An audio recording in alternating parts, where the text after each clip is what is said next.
Taslena Balhenge. I hope everyone's doing well.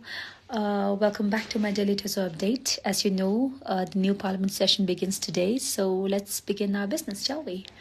The fifth session, which is the budget session of the 17th Tibetan Parliament for the fiscal year of 2023 to 2024, commenced today at 1:30 p.m. after Tenshu, the long life prayer ceremony offered to His Holiness the 14th Dalai Lama by the Central Tibetan Administration on behalf of all the Tibetans inside and outside Tibet earlier this morning. Today, chaired by the Honorable Speaker, during his opening speech, he addressed on the significance of Tundi harmony and unity amongst the entire Tibetan population, regardless of your region, whether you are from Uzang Kamaramdo.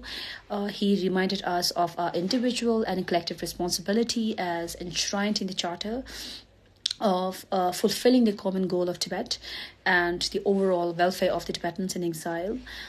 He also highlighted on the escalating human rights violations and other forms of restrictions prevalent inside Tibet, and also updated the House on the recently constituted parliamentary support groups in Mexico, Spain, and Italy as a direct result of the 8th WPCT held in Washington, D.C. last year. He reiterated the commitment of CTA towards restarting the dialogue with China and how His Holiness the 14th Dalai Lama is the key for China to resolve the long-standing Tibet-China conflict.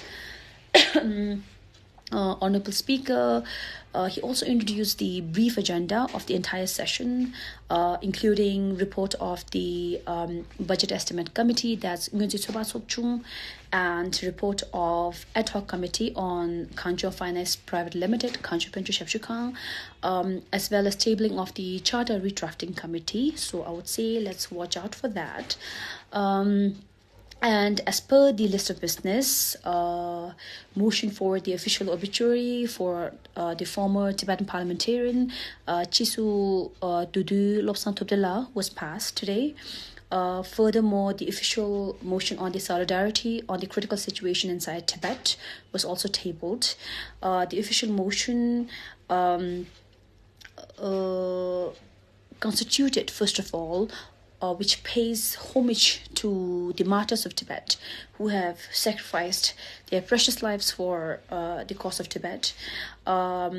It also calls for the immediate stop to CCP's hardline and authoritative policies, the release of all political prisoners, including the 11th Panchen Lama, and CTA's commitment to middle way approach, and hence proposal of dialogue with CCP leadership, especially during the presence of His Holiness the 14th Dalai Lama.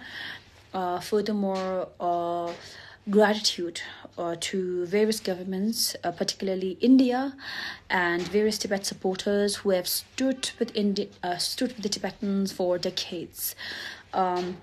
So, Sikyom Pemba Tsirla, the incumbent Penjo Kale of the Department of Finance, presented the 2023 to 2024's budget of CTA, proposing an amount of about 3,034 million rupees, which is a rise of 19.35% as compared to last year's.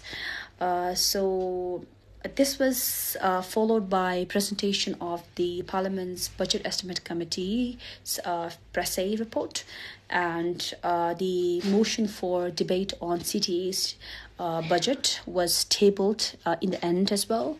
So basically, tomorrow's session, there is deliberation by the members of the Tibetan Parliament in exile on the official motion on the solidarity on the critical situation inside Tibet, as well as debate on the statement by the Finance Minister and the Presse 2023 to 2024's budget report by the Budget Estimate Committee. So the session today adjourned at 3 p.m. For the parliamentarians to register the report, and it'll begin tomorrow. So do try to watch the session live. Maybe if not live, at least you can watch it later. If not that, at least you can watch my daily Teso report. So I'll see you tomorrow. Thari daga samshagi Sunny Jayon. Just le.